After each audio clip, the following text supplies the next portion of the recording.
Muy buenas tardes a todos. Vamos a orar para compartir la palabra y que su palabra sea de bendición y de edificación para nuestra vida. Eso hemos venido y estamos listos para que Dios nos hable al corazón y podamos obedecer su consejo. Oremos.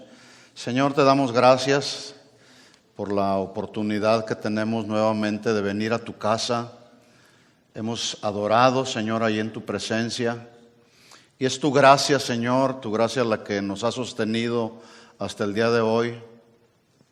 Ha sido tu presencia en nosotros, Señor, la que ha marcado la diferencia en nuestras vidas, Señor. Desde que te aceptamos como nuestro Señor y Salvador, no hemos vuelto a ser las mismas personas. Queremos que continúes perfeccionando tu obra en nosotros. Y para eso, Señor, queremos ser oidores de tu palabra y hacedores de ella. No solamente oidores, sino oidores y hacedores de tu palabra. Te pido en el nombre de Jesús, Señor, que tú me des la gracia, las palabras adecuadas, Señor, para poder hablar tu palabra, interpretarla correctamente con sabiduría, con ciencia, con inteligencia, pero también con sencillez, Señor. Y que esta tu palabra, Señor, caiga en terreno fértil, que pueda producir gran fruto, fruto abundante, Señor. En el nombre de Jesús nos ponemos en tus manos y pedimos que nos nutras con el poder de tu palabra, Señor. Te pedimos todo esto en el nombre de Jesús. Y todos decimos, amén. Amén. Bien, vamos a hablar el día de hoy, como ustedes lo pueden ver ahí en la pantalla, el título, una iglesia saludable. Yo sé que hemos escuchado muchos mensajes, yo particularmente he escuchado muchos mensajes, incluso series completas, hablando de este tema, la iglesia o una iglesia saludable. El concepto de salud que debemos entender tiene que ver con el estado completo de bienestar físico. Ese es el concepto que debemos entender de salud, un bienestar físico. Pero no solamente el bienestar físico, sino también el bienestar mental, emocional, sentimental, un bienestar social. Salud no tiene que ver solamente con ausencia de enfermedad o dolencia. No, salud habla de todas las áreas de nuestra vida, espíritu, alma y cuerpo, todas estén en un balance saludable. Si una persona está saludable, pues manifestará los rasgos y las características de una persona saludable. ¿Cuántos están saludables físicamente hablando? Nos sentimos bien, estamos bien saludables, físicamente estamos con buena salud. Bueno, eso mismo debe de suceder en la iglesia que somos el cuerpo de Cristo. ¿Qué se supone que, o cómo se supone que debemos manifestar la iglesia del cuerpo de Cristo? Pues salud, una vida saludable. Y esa vida saludable como cuerpo de Cristo, pues los que nos rodean deben verlo. En otras palabras, lo que estaremos hablando es acerca de, esta es la pregunta, ¿cómo luce y qué debe reflejar una iglesia? Obviamente una iglesia que no es perfecta, pero sí una iglesia saludable. ¿Cómo se debe de ver? Yo aquí los puedo ver a todos se ven saludables. Esto a reserva de que si, luego vamos con el médico nos dice, pues, te está fallando aquí, te está fallando allá, etcétera, ¿verdad?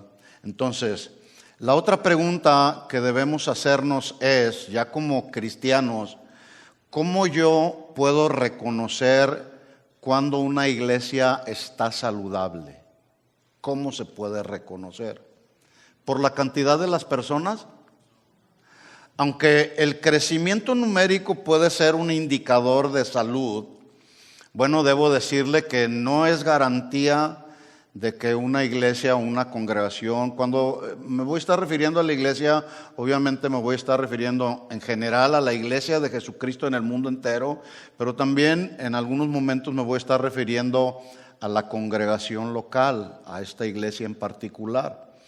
Entonces, aunque el crecimiento numérico puede ser un indicador de salud, pues no es garantía de que una iglesia o una congregación local esté completamente saludable.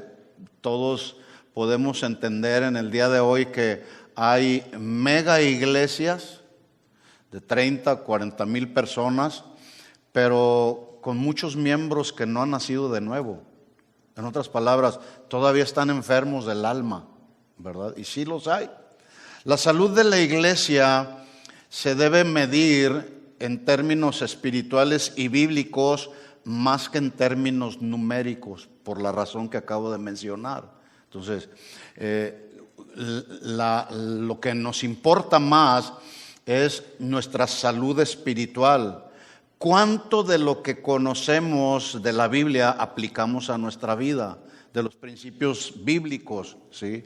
Más que el número de personas, aunque también los cristianos debemos de ganar almas para Cristo, ¿verdad? Entonces la pregunta es, ¿cómo podemos reconocer cuando una iglesia o una congregación es una congregación saludable? Bueno, una respuesta así muy general es cuando la iglesia como el cuerpo de Cristo está saludable, debe de expresar el corazón de Cristo, o el corazón de Dios, los ojos de Dios, las manos de Dios, la voz de Dios, no solamente a los redimidos como nosotros, pero también a los perdidos. Una iglesia saludable entonces se reconoce cuando nosotros, los que somos redimidos, tenemos el corazón de Dios para otros, tenemos las manos de Dios que pueden tocar y bendecir a los que no conocen al Señor. Cuando somos o nos convertimos en portavoces del mensaje del Señor, para no solamente entre nosotros, para edificarnos nosotros como iglesia, sino también para predicar el Evangelio. Porque si alguien que forma parte del cuerpo de Cristo está enfermo, por ejemplo, y que esto nos viene a todos, por ejemplo, hay una enfermedad que hace desertar a muchos, que es el desánimo. Si una parte del cuerpo de Cristo está enfermo de desánimo, pues lo va a manifestar, ¿verdad? Y es claramente visible, podemos ver a alguien que se ha desanimado porque posiblemente ya no viene a la iglesia, a la congregación, ya no lee la Biblia, ya no ora. ¿Por qué? Está enfermo. ¿Está enfermo de qué? De desánimo. Una persona que forma parte del cuerpo de Cristo puede estar enfermo de amargura también. Y esa amargura la va a manifestar contagiando a otros, ¿verdad? La Biblia presenta varias características que nos pueden ayudar a reconocer cuando una iglesia o cuando una congregación local está saludable, porque esa congregación local se ajusta a los estándares de Dios, ¿sí? Recordemos que Jesús dijo en Lucas 14, palabras o texto que cité yo la semana pasada. Dice Jesús en Lucas 14, 26, si alguno viene a mí y no aborrece a su padre y a su madre, mujer, hijos, hermanos, hermanas, y aún también su propia vida, mire cómo termina, no puede ser mi discípulo.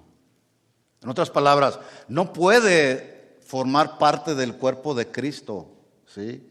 Dijimos que la palabra clave ahí es aborrecer, que no significa que debo de rechazar a mi papá, a mi mamá, a mis hermanos, a mi esposa, a mis hijos. No, el término clave es aborrecer, que es el término griego miseo, como museo, pero con i, miseo, que significa amar menos.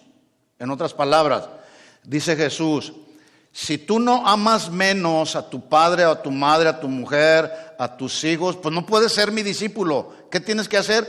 Amarlos menos que a mí. En otras palabras, Un seguidor de Jesús que está sano, que está saludable, es aquel cuyo amor, fidelidad, lealtad, compromiso está por encima del amor a su familia. ¿Sí me estoy explicando bien? ¿Sí? Y de eso es, entre otras cosas, uno de nuestros deberes. Eso de amar menos a mi familia, a mi esposa, a mis hijos, a toda la gente que me rodea, amarlos menos y amar más a Jesús, eso los demás lo deben de ver. Es algo que se tiene que ver, es algo que se tiene que manifestar, para que la gente pueda decir, este es un verdadero cristiano. Porque aunque ama a su familia, pero ama más a Dios, ¿sí? Por ejemplo, Abraham amaba a su hijo Isaac, ¿sí o no? Sí. Pero amaba más a Dios. Y ahí está el ejemplo claro, ¿sí? De cómo a través de Abraham tú y yo podemos aprender a amar a nuestra familia, pero amar más a Dios. Amaba más a Dios y tanto amaba más a Dios que estuvo dispuesto a sacrificar a su hijo cuando Dios le dijo en Génesis 22:2. Le dijo Dios a Abraham, toma ahora a tu hijo, tu único Isaac, mire cómo dice, a quien amas. ¿Cuántos aman a sus hijos? Y si Dios te pidiera que sacrificaras a tu hijo o a tu hija, ¿se lo entregarías en sacrificio? ¿A quién amas más? ¿A tus hijos o a Dios? O sea, yo sé que Dios no nos va a pedir. Él lo puede hacer, desde luego, ¿verdad? Pero lo único que estoy tratando de ilustrar con este texto de la Biblia es cómo nuestro amor debe de estar primero para Dios antes que por nuestra familia o nuestros seres queridos. Entonces Dios le dice y sin duda que Dios estaba probando el corazón de Abraham, como puede probar tu corazón y el mío, ¿sí? Dice entonces Dios, vete pues, sí, yo sé que amas a tu hijo, vete pues a la tierra de Moriah y ofrécemelo ahí en holocausto. Usted y yo podemos leer muy simple este término, holocausto, pero quiero decirle que holocausto significa o tiene la connotación de ofrecer un sacrificio entero, y se le llamaba así porque ese sacrificio entero se quemaba completamente.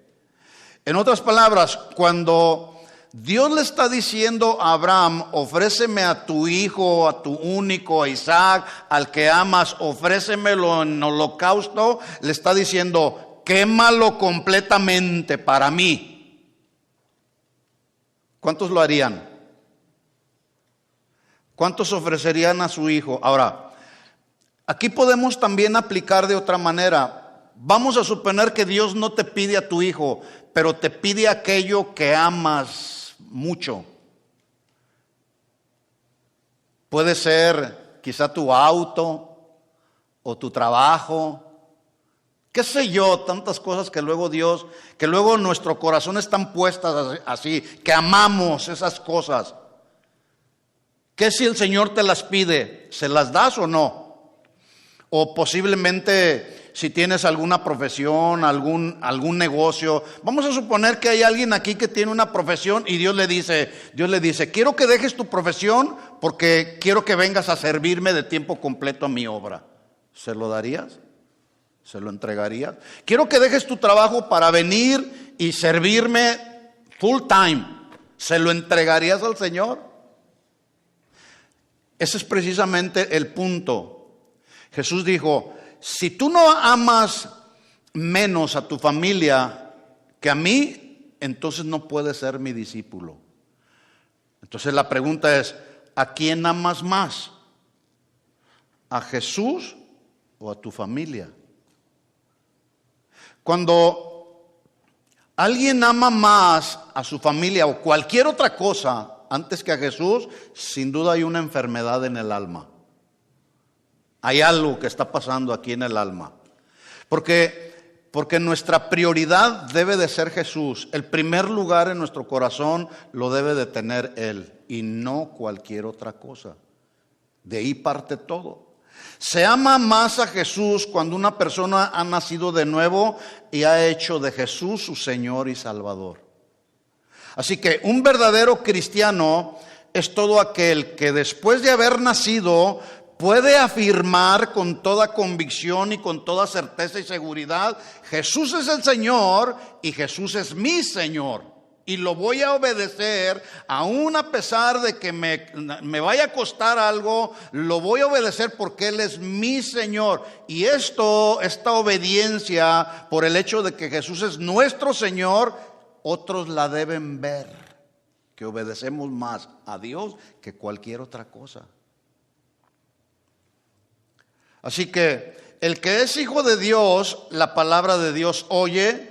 Y el que es seguidor de Jesús se niega a sí mismo, toma su cruz y sigue las pisadas de Jesús. De esto estuvimos hablando la semana pasada. Por lo tanto, damos gracias a Dios por cada piedra viva que conforma este edificio o esta casa espiritual. Damos gracias a Dios por cada familia que Dios ha añadido a este lugar de manera providencial y que han sido redimidos por Jesús, los cuales... Cada uno de ustedes, muchos de los que sirven en esta congregación, han puesto sus dones, los dones que Dios le ha dado al servicio del pueblo de Dios en esta obra local, para que juntos llevemos a cabo la encomienda que nuestro Salvador nos ha dejado, que Jesús es la cabeza de la iglesia y que nos asignó esta encomienda, particularmente esta congregación, hace ya 22 años, tiempo durante el cual ha sido toda una aventura de fe. Sin embargo, el día de hoy no es necesario que miremos el pasado, porque como dice la canción, ya lo pasado, pasado. Ahora es preciso, escuchen esto mis hermanos, es preciso que nos enfoquemos en nuestro presente, pero también en nuestro futuro, en el buen sentido de la palabra. Es decir, que con una expectativa de lo que nos espera el día de mañana, en los próximos días, meses y años que están por venir, los que nos restan hasta la segunda venida de nuestro Señor Jesucristo, sean años fructíferos, más fructíferos en nuestra vida personal y en nuestra vida como congregación, que sean años más fructíferos de lo que han sido hasta el día de hoy. Esa debe de ser nuestra expectativa del futuro, presente y futuro. Que mi vida sea una vida que pueda ser de impacto para otros, de eso se trata. ¿Sí? El tema que vamos a tratar entonces tiene que ver con el hecho de considerar cómo luce o cómo son los rasgos que debemos de reflejar como la iglesia de Jesucristo. Ya lo dije, obviamente una iglesia no perfecta, pero sí saludable y que pueda ser de ejemplo para los que nos rodean. De eso se trata el punto precisamente. La manifestación de una vida cristiana saludable no tiene que ver con ausencia de problemas. Más bien la manifestación de una vida cristiana saludable tiene que ver con que en medio de los problemas nuestros ojos siempre estarán viendo a Jesús, enfocados en Jesús. Tenemos problemas, tenemos situaciones difíciles en nuestra vida, hay conflictos, hay necesidades económicas, quizá te quedaste sin trabajo o no tienes lo suficiente, pero la vida cristiana precisamente de eso se trata, de luchar, de trabajar, de que cuando tenemos situaciones difíciles podemos enfrentarlas de acuerdo al consejo de Dios, etcétera, etcétera. Entonces, la vida cristiana no significa vivirla saludablemente no teniendo problemas, porque todos tenemos problemas, todos tenemos necesidades, todos tenemos tendencias de esta carne. Más bien la vida cristiana saludable se vive y seguimos adelante cuando en medio de todas esas situaciones seguimos viendo a Jesús como nuestra meta, como nuestro lugar de llegar. Pablo en el capítulo 1 de la carta a la iglesia de Tesalónica les escribe lo siguiente. Por cierto, esta iglesia, la iglesia de Tesalónica, era una iglesia joven, compuesta en su mayoría por creyentes recién convertidos. A esos hermanos Pablo les escribe y les dijo que ellos habían llegado a ser un modelo o un ejemplo para todos los creyentes de Macedonia y de Acaya, o sea, al norte y al sur, todo lo que tenía que ver con Grecia. Estos hermanos de Tesalónica habían mostrado un buen ejemplo. Nuestra vida cristiana debe de mostrar un buen ejemplo a quienes nos rodean. No un ejemplo perfecto, pero sí un ejemplo saludable. A eso me estoy refiriendo. Cabe mencionar que esta es la única vez en el Nuevo Testamento que se dice de una iglesia que ha venido a ser ejemplo para otras iglesias. Solamente a los de Tesalónica se les escribe que habían sido de un ejemplo. Claro está que había otras congregaciones locales que eran fieles en los primeros siglos, sí las había. Sin embargo, a la iglesia de Tesalónica se le dice explícitamente que había venido a ser un ejemplo digno de ser imitado. Vayamos al texto. Primera de Tesalonicenses capítulo 1, versículo 2. Lo voy a leer en la Nueva Traducción Viviente. Primera de Tesalonicenses capítulo 1, versículo 2. Dice Pablo: siempre damos gracias a Dios por todos ustedes. Cuando tú oras, ¿le das gracias a Dios por los hermanos de la congregación donde formas parte? Y si no, bueno, vamos a empezar a hacerlo. Damos gracias a Dios por todos ustedes y continuamente los tenemos presentes en nuestras oraciones. Versículo 3.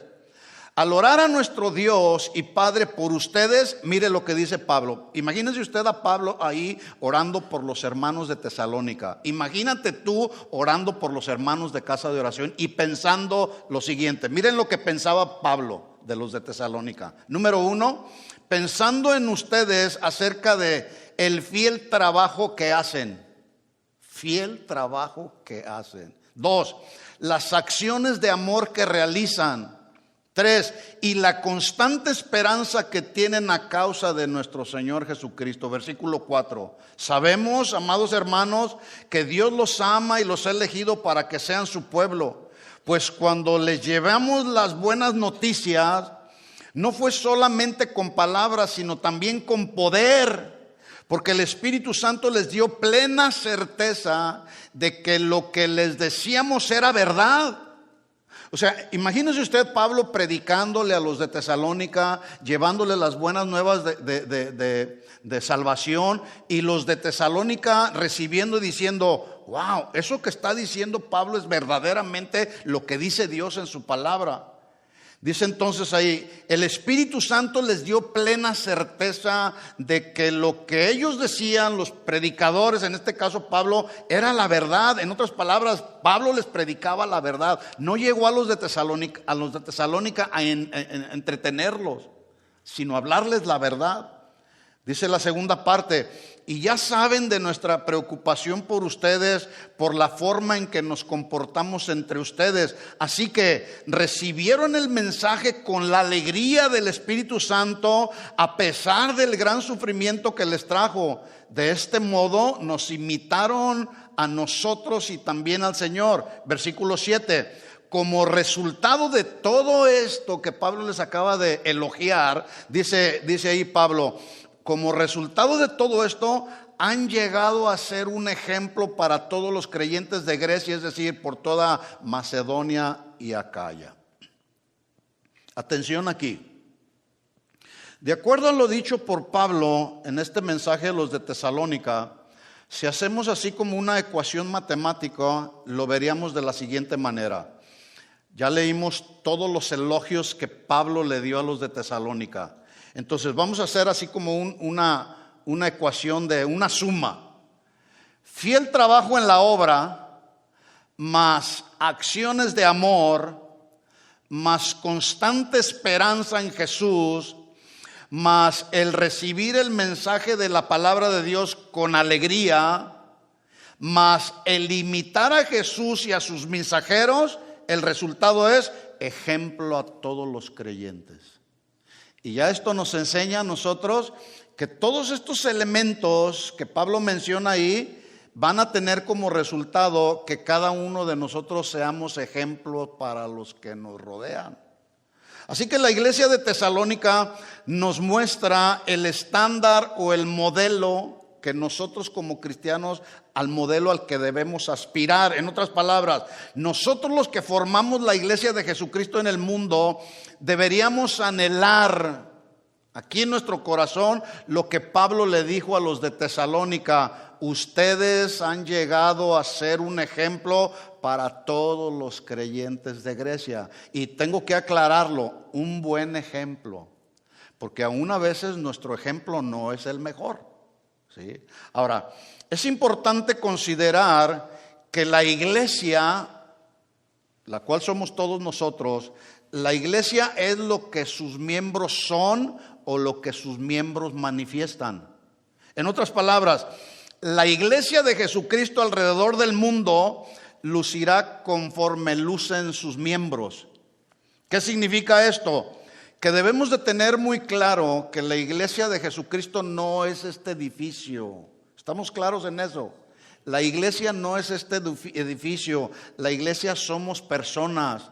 La iglesia está formada por personas como tú y como yo. Entonces, y así como lucimos tú y yo, no aquí, allá afuera o aquí y afuera, así como lucimos dentro y fuera, así será para otros la iglesia. En otras palabras, la clase de cristianismo o el ejemplo de tu cristianismo que otros vean estará mostrando lo que es la iglesia de Jesucristo. ¿Sí? Algunas ocasiones hay hermanos que pues bueno, no hemos podido evitar que luego llegan a, no solamente a estas, sino a otras congregaciones. Hermanos que fueron traicionados, defraudados en el área de las finanzas. Y a veces uno se sorprende porque las cantidades de fraude económico que han cometido, pues en algunas ocasiones han sido cantidades fuertes, considerables. Pero el asunto es que hay personas que llegan a una congregación que no es saludable y piensan que eso es el evangelio, que así se hace la obra que así se hace iglesia en una congregación, con ese tipo de mensajes, ¿sí? Y entonces los engañan, entonces les muestran como que eso es la iglesia, cuando en realidad eso no es la iglesia. ¿Verdad que no?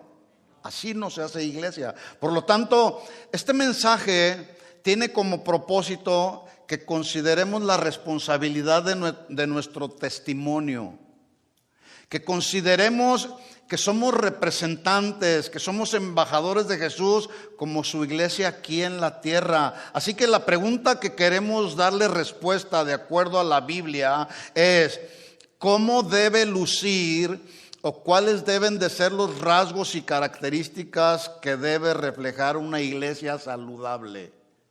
¿Cuáles son? ¿Alguien me puede decir? ¿Alguien puede levantar su mano? ¿Qué características tiene que tener una iglesia, una congregación local para que tú la puedas considerar una iglesia o una congregación saludable? Que todo esté basado en la Biblia. ¿Qué más? Ser generosos. Voy a plantear la pregunta de otra manera, es decir, de una manera más personal. ¿Qué se requiere de cada uno de nosotros? ¿Qué se requiere de cada uno de nosotros que somos los que formamos la iglesia de Jesucristo? De modo que podamos ser ejemplo para otros, no solo dentro, sino fuera de la congregación local. ¿Qué se requiere de mí? ¿Sí? Bueno, yo tengo varios puntos que vamos a estar tratando. Es posible que hoy nada más veamos 2, pero tengo más. Una iglesia saludable, o una característica o un rasgo de que una congregación local es saludable, es precisamente el punto número 1, es que enseña la sana doctrina. Usted puede formar parte de una congregación siempre y cuando en esa congregación local se enseñe la sana doctrina. Y esa sana doctrina debe de estar basada en todo el consejo de Dios, No nomás en agarrar un texto de la Biblia y darle a ver hasta dónde llega o a ver hasta dónde aguanta el texto. No, es necesario que para que haya una iglesia que sea saludable enseñe la sana doctrina que está contenida en todo el consejo de Dios. Por lo tanto, se requiere de nosotros los predicadores lo que le aconsejó Pablo a Tito en el capítulo 1, versículo 9 de su carta. Tito 1:9. Escuchen lo que se requiere de nosotros los que predicamos, los pastores, todos los que enseñamos alrededor del mundo a la iglesia de Jesucristo. Dice Tito 1:9. El pastor, el ministro, el maestro, el predicador debe tener una fuerte creencia en el mensaje fiel que se le enseñó. Yo, como pastor, también hay ocasiones en que estoy ahí sentado, recibiendo, aprendiendo. Porque no solamente soy pastor, también soy una oveja del Señor también. Y me expongo a mensajes para ser enseñado también. Entonces dice ahí el consejo de Pablo a Tito: debe tener una fuerte creencia en el mensaje fiel que se le enseñó, no en el mensaje distorsionado. ¿Sí? Entonces podrá animar a otros con la sana enseñanza y demostrar a los que se oponen en que están equivocados. El día de hoy hay mucha gente que está verdaderamente equivocada y están hablando un mensaje que no tiene nada que ver con la sana enseñanza. Versículo 10. Pues hay muchos rebeldes que participan en conversaciones inútiles y engañan a otros. Me refiero especialmente a los que insisten en que es necesario circuncidarse o practicar otras formas de culto o tener otro tipo de creencias para ser salvos. Yo acabo de tener una clase con los que se van a bautizar el próximo domingo y yo les acabo de hacer una pregunta. ¿El bautismo en agua salva? ¿Sí o no? No. ¿Qué es lo que nos da la salvación? El sacrificio perfecto de Jesús en la cruz del Calvario, porque es a través del derramamiento de la sangre de Cristo derramada en la cruz la que borró todos nuestros pecados. No es el bautismo en agua. Bueno, hay grupos que enseñan que el bautismo en agua te salva. En otras palabras, no te has bautizado, no eres salvo. No, la sangre de Cristo es la que nos salva. El nacer de nuevo es lo que nos salva. Entonces, es necesario, dicen algunos, circuncidarse para ser salvo. Dice Pablo ahí, versículo 11. Hay que callarlos. En la Reina Valera dice: a esos que distorsionan el mensaje de la sana doctrina hay que taparles la boca, porque con su falsa enseñanza alejan a familias enteras de la verdad y solo lo hacen por dinero. ¿Sí? Ahí está entonces el ejemplo que yo les estoy compartiendo. Nosotros los predicadores, los que compartimos, y tú en tu nivel, hay que enseñar la sana doctrina. No hay que enseñarles nuestras propias verdades o nuestras interpretaciones personales. Por eso hay que estudiar la palabra, por eso hay que interpretarla adecuadamente, los textos de la Biblia. Primera de Timoteo capítulo 6 versículo 2, otro texto para nosotros los que enseñamos. Acuérdese, estamos hablando que un rasgo, una característica de una iglesia saludable es que enseña la sana doctrina. Y esa es nuestra responsabilidad de los pastores, los que predicamos. Primera de Timoteo 6:2, le dice Pablo a Timoteo: Timoteo, enseña estas cosas, la sana doctrina, y anima a todos a que las obedezcan. Hermanos, nos conviene obedecer lo que dice Dios en su palabra. Y eso enseñamos, a obedecer lo que dice Dios en su palabra. Versículo 3. Puede ser que algunas personas nos contradigan, pero lo que enseñemos es la sana enseñanza de nuestro Señor Jesucristo, la cual conduce a una vida de sumisión a Dios. 4. Cualquiera que enseñe algo diferente es arrogante, le falta entendimiento. Tal persona tiene el deseo enfermizo de cuestionar el significado de cada palabra. Esto provoca, dice Pablo, discusiones que terminan en celos, divisiones, calumnias y malas sospechas. ¿Se acuerda de los cristianos de Corinto? No, yo me identifico con Pablo, yo me identifico con Apolo, yo me identifico con Pedro. No, eso solamente causa celos, causa divisiones, malas sospechas. Versículo 5, individuos como estos siempre causan problemas, tienen la mente corrompida, le han dado la espalda a la verdad. Para ellos, mostrar sumisión a Dios es solo un medio para enriquecerse. Cuidado con eso. Segunda de Timoteo capítulo 2 versículo 1, veamos otro texto. Tú pues, hijo mío, dice Pablo, esfuérzate en la gracia que es en Cristo Jesús. Hace un momento lo cantábamos. Esfuérzate en la gracia que es en Cristo Jesús. Lo que has oído de mí ante muchos testigos, esto encarga a hombres fieles que sean idóneos para enseñar a otros. En otras palabras, lo que yo he oído del Señor, lo que me revela la Escritura, lo que yo estudio, lo que yo comparto para ustedes, ustedes tienen que enseñarlo también a otros para caminar juntos por el camino recto del Señor. Así que cuando los creyentes nos reunimos, como en el día de hoy, tanto la adoración a Dios como el estudio de la Biblia deben de ser el centro de la enseñanza de la congregación. Aquí no estamos ni para contar chistes, aquí tampoco estamos para entretener a nadie, estamos aquí para adorar a Dios y compartir la palabra, la sana doctrina, la interpretación fiel de la palabra, la aplicación de la misma palabra a nuestra vida. Esto producirá en nosotros, si yo predico la palabra y ustedes escuchan la sana doctrina, esto producirá en ustedes una vida cristiana saludable. ¿Estamos entendiendo? ¿Sí? Imagínense que yo les comparto a ustedes de mis experiencias personales, si yo les comparto a ustedes de cosas que no tienen nada que ver con la Biblia, pues no vamos a crecer saludablemente. La idea es que vayamos creciendo y que vayamos creciendo saludablemente. Así que cuando la verdad bíblica y la sana doctrina van por delante, todas las demás características de una iglesia saludable van a empezar a surgir de manera natural. No hay que forzar nada, siempre y cuando yo vaya creciendo saludablemente en mi vida cristiana. Entonces, usted puede detectar cuando una congregación local es una congregación saludable, cuando se predica en esa congregación la sana doctrina, todo el consejo de Dios. ¿Estamos de acuerdo?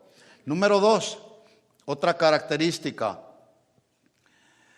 La segunda característica para poder ver cómo luce una iglesia saludable es que tiene miembros que no solamente son seguidores, sino que son imitadores de los que imitan a Jesús. Eso es diferente. Somos seguidores que imitamos a aquellos que imitan a Jesús. Todos tenemos modelos de personas, de predicadores, de ministros que predican la sana doctrina, que nos pueden servir como modelo a seguir. Pablo es uno de ellos. El ejemplo de Pablo nos enseña, nos muestra que él era un imitador que imitaba a Jesús.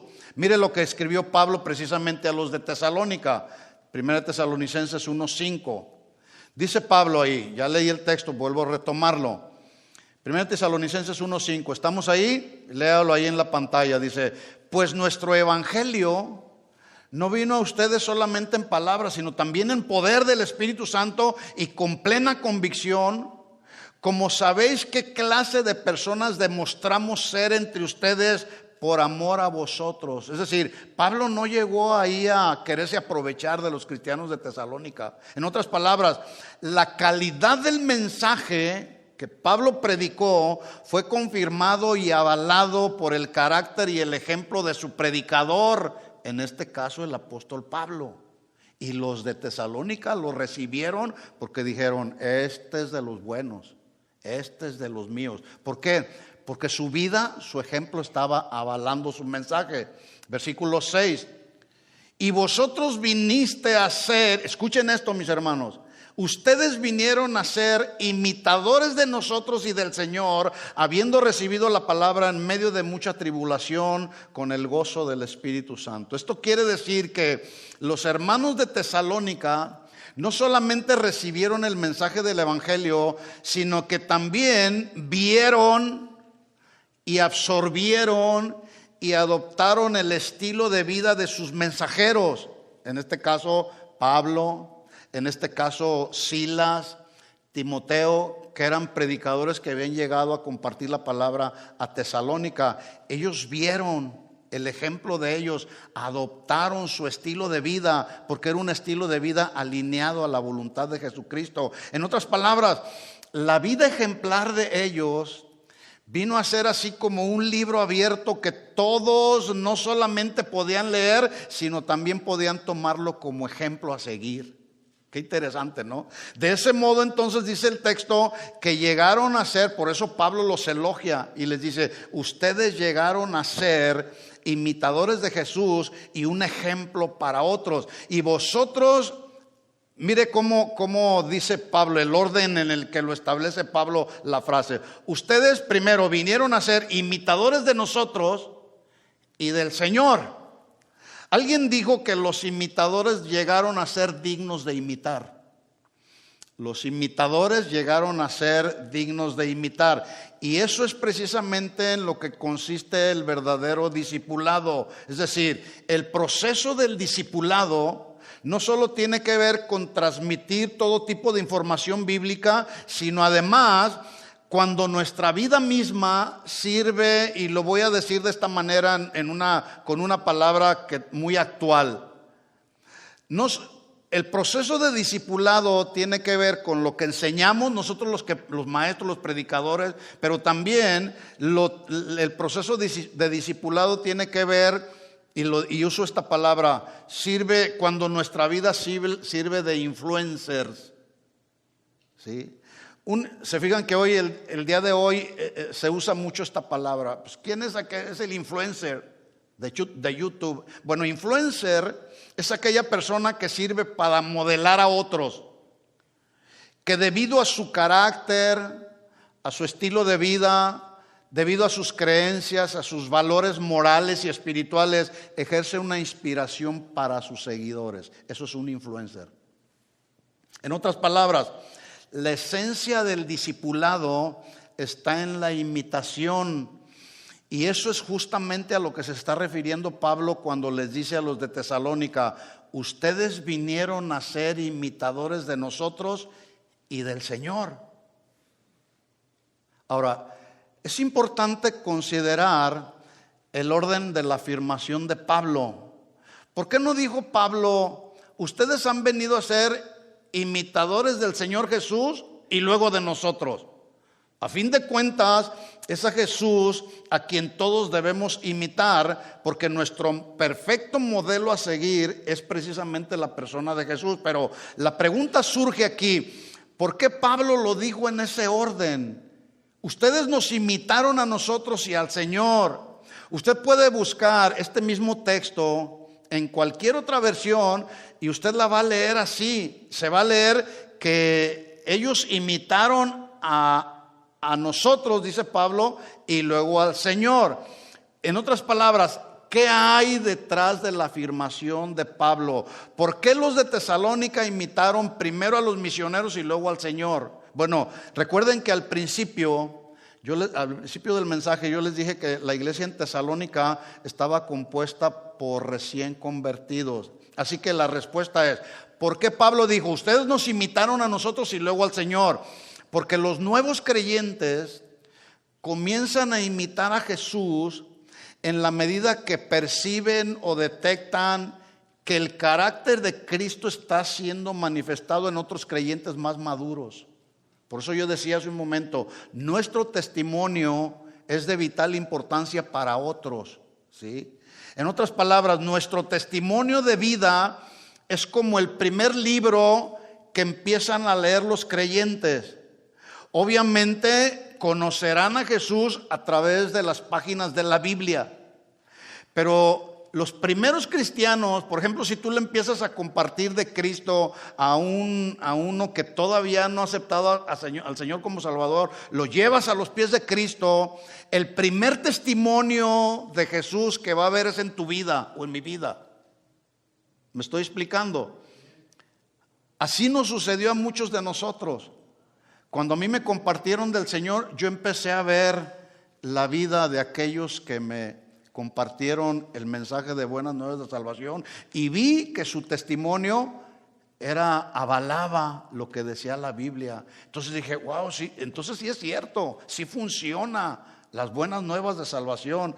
Inicialmente entonces todos conocimos a Jesús a través de los que nos compartieron a nosotros. Entonces, y de ahí vamos creciendo, de ahí vamos empezando a conocer lo que dicen las Escrituras, de ahí vamos empezando a conocer a Jesús, el amor de Jesús, el tan grande amor de Jesús que estuvo dispuesto a morir en una cruz, y vamos poco a poco madurando y vamos creciendo espiritualmente, y es en ese sentido que Pablo dice, ustedes vieron nuestro ejemplo primero a nosotros y nos imitaron porque nosotros imitamos al Señor, ¿sí? Así que el concepto de imitar tiene que ver con la conducta y el comportamiento de otros.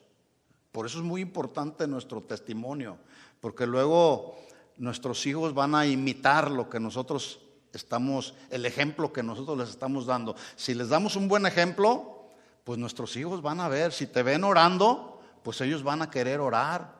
Si te ven escudriñando la palabra, ellos van a querer escudriñar la palabra. Si tú les das un buen consejo, ellos siempre van a acercarse contigo a que les des un buen consejo. Porque acuérdense, nuestros hijos, la gente que nos rodea, nos ven de pronto como los modelos a seguir. Y entonces vamos a la palabra y les instruimos conforme a lo que dice la palabra. Como seres humanos, mis hermanos, tenemos la tendencia a imitar a otros. A veces se imitan los movimientos, se imitan los pensamientos, se imitan los sentimientos, aún hasta la forma de vestir. A veces estamos imitando. Por ejemplo, yo veía un poquito acerca de este concepto, como en la época de Elvis Presley, todo el mundo quería cantar como él. Todo el mundo quería tocar como él. Querían bailar como él. Querían vestirse como él, se peinaban como él y hasta se drogaban como él. El ser humano tiene esa tendencia a imitar a otros. Bueno, en el Nuevo Testamento se nos exhorta no solo a imitar a Cristo, ese es nuestro modelo perfecto a seguir, pero también se nos exhorta a que imitemos a todos aquellos que imitan a Cristo. Por ejemplo, Pablo a los Corintios, en 1 Corintios 4:16, él les dijo, les ruego que me imitéis. ¿Por qué? Porque Pablo imitaba a Cristo. Más adelante, en el capítulo 11, versículo 1 de la primera carta, también Pablo les dice, sean imitadores de mí, así como yo de Cristo. Tú podrías atreverte a decirle a alguna persona que te rodea, puede ser tu esposa, tus hijos, imítame a mí porque yo imito a Cristo. ¿Sí? Así que el modelo por excelencia que debemos imitar es la persona de Jesús. Y debido a que Pablo, por eso se atrevió él a decir, imítenme a mí, porque Pablo estaba personificando el carácter de Cristo hacia otros. Por eso les exhorta y les dice, sean imitadores de mí porque yo soy imitador a Cristo, imitador de Cristo. Entonces, déjame decirte que Pablo no era un superhombre, ¿verdad que no? Era un hombre de carne y hueso como nosotros. Fue un pecador como tú y como yo. Fue salvado por el mismo Salvador. Fue sellado con el mismo Espíritu con el cual tú y yo somos sellados. Y escuchen esto que voy a decir. Los pastores no solo enseñamos con nuestras palabras, sino mejor aún, enseñamos con nuestro buen ejemplo.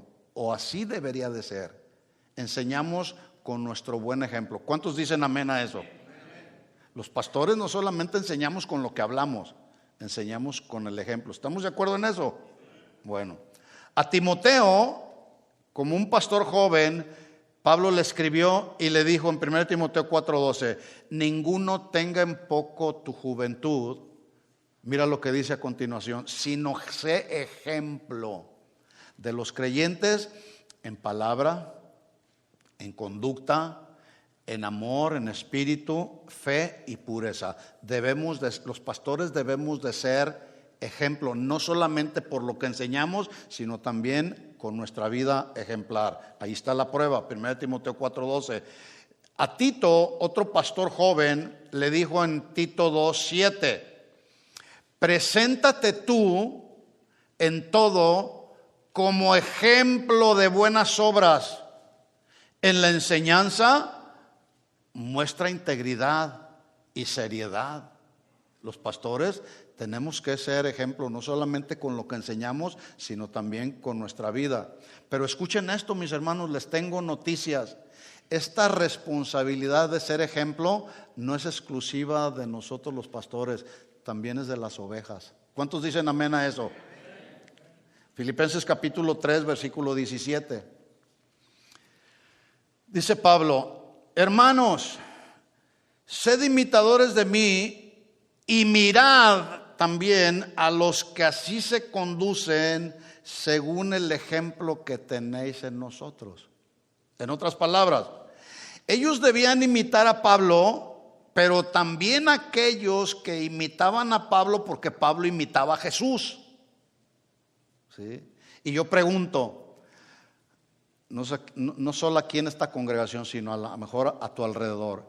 ¿Tú tienes alguna persona a tu alrededor que tú puedes tomarlo como un buen ejemplo a seguir? Porque ese buen ejemplo que tú tomas para seguir, sabes que está imitando a Cristo, ¿lo tienes a tu alrededor? ¿Sí? Y si no, pues es bueno que nos preguntemos, a ver, ¿a quién puedo ver? ¿A quién puedo mirar? Y tomarlo como ejemplo porque sé y tengo la convicción de que Él es un imitador de Cristo. Esta es la cadena del discipulado. Recuerden que la esencia del discipulado es la buena imitación. Bueno, en la misma enseñanza, en la misma línea de enseñanza, Pablo le está diciendo a Tito que él debe exhortar, escuchen esto mis hermanas, a las hermanas, a las más maduras a ser maestras del bien. Todos tenemos la responsabilidad de ofrecer un buen testimonio. Así como luce nuestra vida cristiana, eso es lo que la gente va a ver a nuestro alrededor. Si nuestra vida cristiana es una vida cristiana muy pobre, muy a medias, como que somos medios cristianos, pues eso es lo que va a ver la gente y nuestros propios hijos. Pero si tú eres un buen cristiano que amas a Dios en medio de cualquier situación, también eso lo van a ver tus hijos. Pero aquí Pablo le está escribiendo a Tito y le está diciendo, Tito, debes exhortar a las hermanas más maduras, es decir, a las que tenían más camino recorrido en el Señor, para que sean maestras del bien. Dice Tito capítulo 2, versículo 4, si me acompañan ahí. Dice, que enseñen a las más jóvenes, las hermanas más maduras, que enseñen a las más jóvenes. Y la idea de enseñanza es no solo con palabras, sino también principalmente con el ejemplo. Así como nosotros, los que predicamos, los pastores, no solamente hablamos y enseñamos con lo que dice la Biblia, sino también con nuestro ejemplo. Bueno, también aquí Pablo le está diciendo que las hermanas más maduras, que llevan camino más recorrido, enseñen a las hermanas más jóvenes con el ejemplo. Así que, hermanas de Casa de Oración Fontana, tú debes de ser una maestra del bien que enseñes a las más jóvenes. ¿A qué? Obviamente con el buen ejemplo, que enseñes, Tito 2:4, dice ahí, amar a sus maridos. ¿Cuántas mujeres casadas hay aquí? Ok, tú, mujer, dice aquí el texto, debes enseñar a las hermanas más jóvenes a amar a su marido. Amar al marido. Amarlo no si se porta bien, no. Ahí dice, las mujeres deben de ser maestras del bien que enseñen a las más jóvenes a amar al marido. ¿Cuánto amas a tu marido, mujer?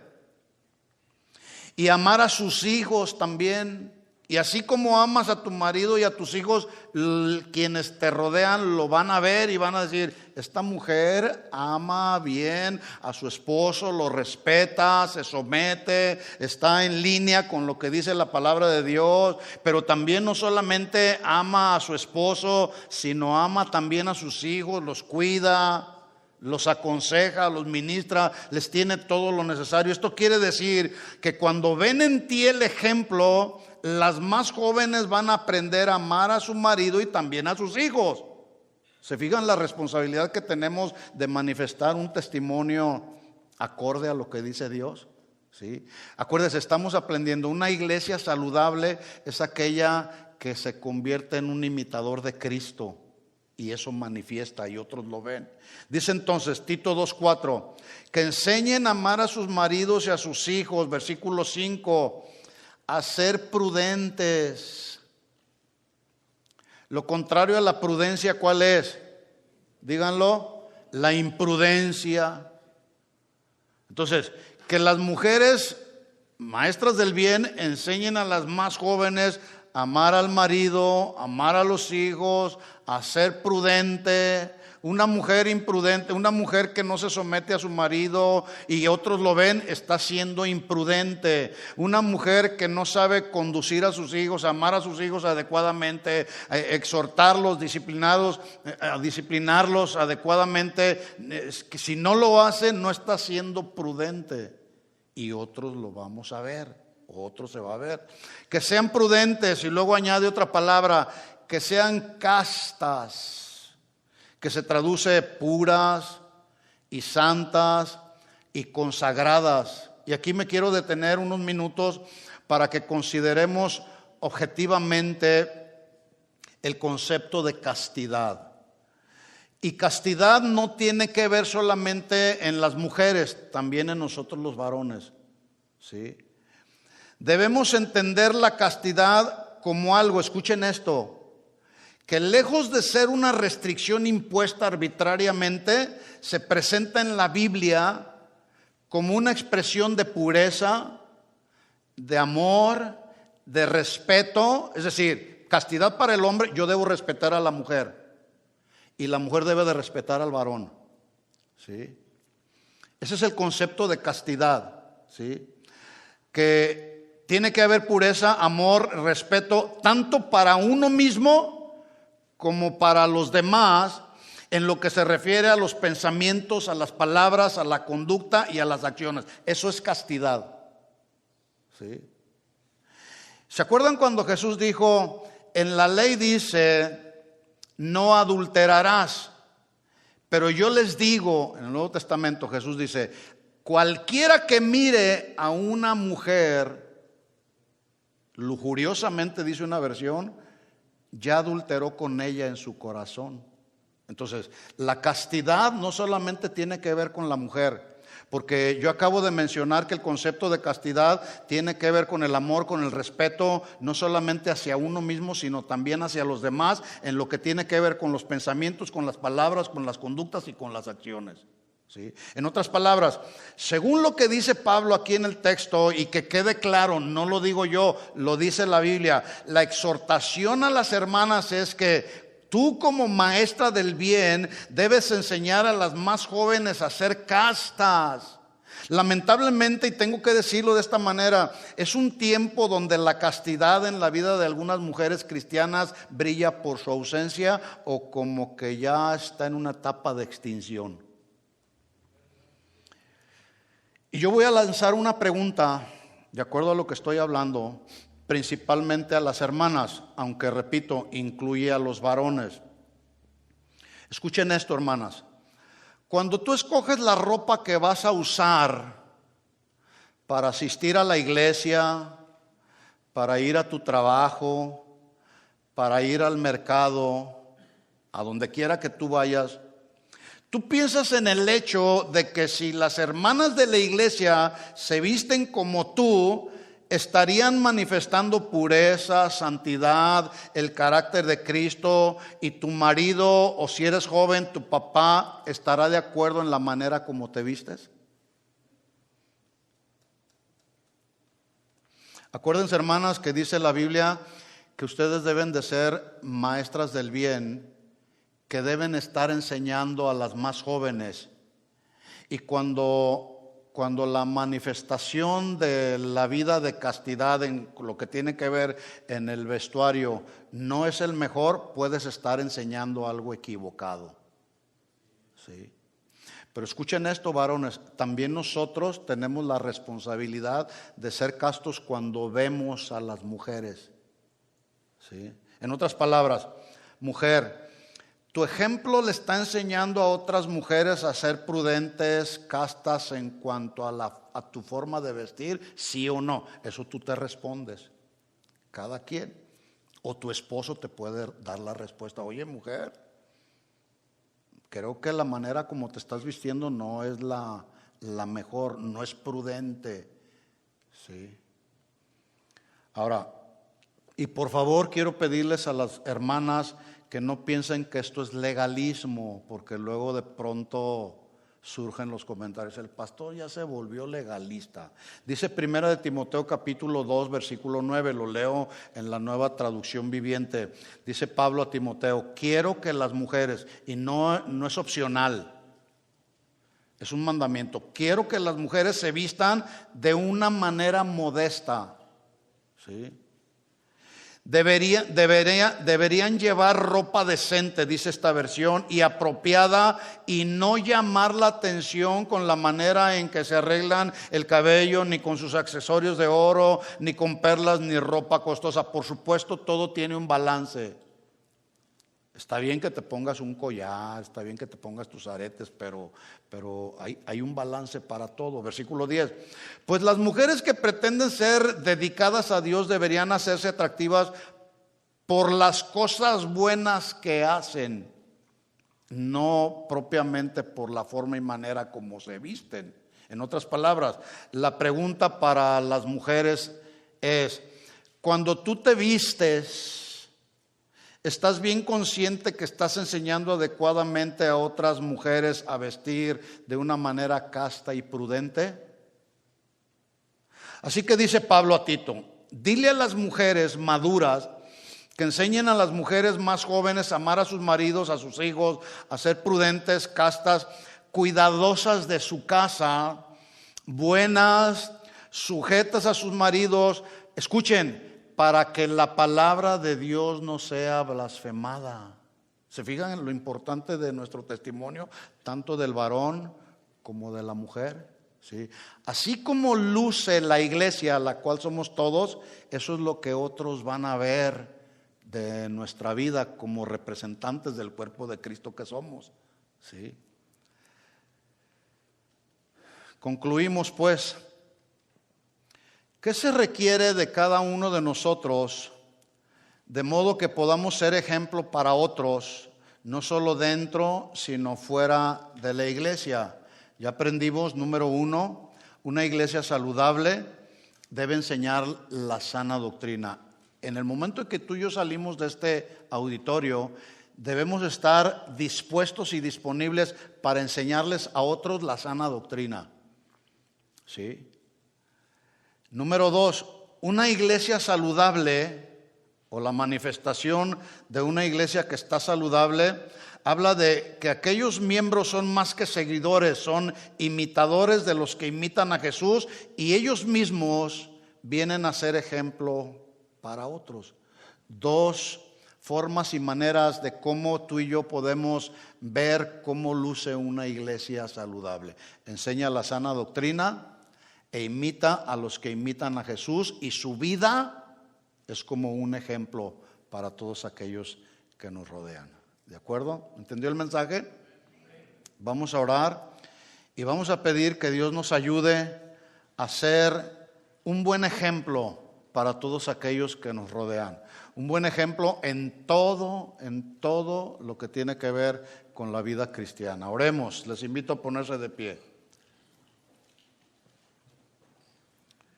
Señor, en el nombre de Jesús te damos gracias porque una vez más tú nos llamas a manifestar como tu iglesia que somos una vida cristiana saludable, una vida cristiana que otros puedan imitar, Señor, porque nosotros te imitamos a ti, Señor. Imitar el buen ejemplo, no el mal ejemplo.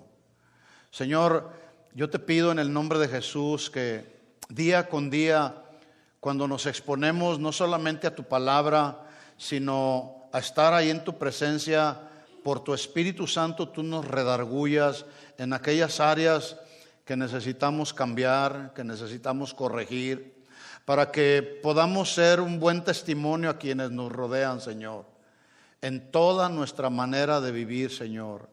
Que nuestra manera de vivir pueda ser de influencia, de impacto para los que nos rodean, de una buena influencia, Señor, por la manera como pensamos, por la manera como nos conducimos, por la manera como vivimos la vida cristiana, por la manera como obedecemos tus mandamientos, Señor, por la manera en cómo nos vestimos inclusive, Señor.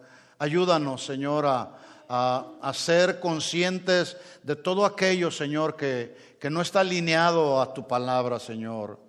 Siempre estaremos dispuestos, Señor, a verte a ti, Señor, como nuestro máximo ejemplo a seguir y seguir tus pisadas, Señor. No queremos ser solamente seguidores tuyos que nos negamos a nosotros mismos, tomamos la cruz, sino queremos también tener a otros, Señor, a otros que te imitan a ti como nuestro modelo a seguir, Señor. Así que ayúdanos siempre a ver, Señor, las virtudes espirituales en otros, Señor, y que nuestra vida pueda ser también de ejemplo para otros, Señor. En el nombre de Jesús nos ponemos en tus manos, nos encomendamos a ti y a la palabra de tu gracia, que es la única que tiene el poder para sobreedificar en nuestras vidas. Perdónanos, Señor, y sigue perfeccionando tu obra en nuestras vidas. Te pedimos todo esto en el nombre de Jesús. Gracias por este tiempo, Señor, tu bendición y tu protección divina para cada familia representada en esta casa de oración, Señor, aquí